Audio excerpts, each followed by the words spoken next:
I Treviso Bulls potranno sostituire le batterie delle carrozzine e acquistare nuove ruote, quelli del Baseball Softball Club di Rovigo sviluppare l'attività a favore degli ipovedenti, per non parlare dell'Associazione Sport Assi di Sedico che metterà a disposizione di giovani atleti e famiglie psicologa e fisioterapista, mentre il tennis tavolo San Bartolomeo di Mirano potrà acquistare materiale idoneo come fasce, racchette e tavoli per aiutare gli atleti a gareggiare a livello agonistico, così anche l'Associazione Race Ability di Altavilla Vicentina. Sono loro i vincitori della nona edizione di Mi piace di cuore Ascotrade, il concorso social a sfondo benefico promosso da Ascotrade Gruppo Era in collaborazione con CONI e Comitato Italiano Paralimpico del Veneto. Quasi 6.000 i voti, 15 progetti in gara e un montepremi complessivo da più di 10.000 euro. La consegna degli assegni a Palazzo Rinaldi a Treviso con sindaco e vice sindaco, la dimostrazione che tutti possono fare la loro parte per l'abbattimento delle barriere architettoniche e una vera inclusività. Il contributo che noi diamo alle associazioni del territorio in questi 9 anni ha raggiunto 95 società sportive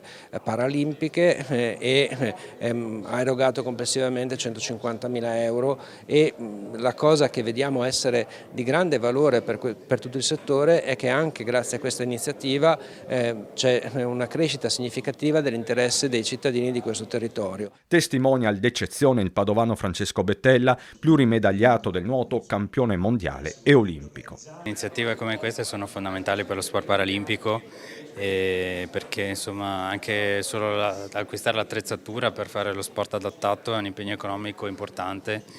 e in questo periodo le società paralimpiche fanno fatica a trovare questi finanziamenti, quindi aiuti come quelli di Ascotrade sono assolutamente fondamentali. In vista poi dell'appuntamento che c'è tra 3 anni, che insomma per l'Italia, per noi del Veneto è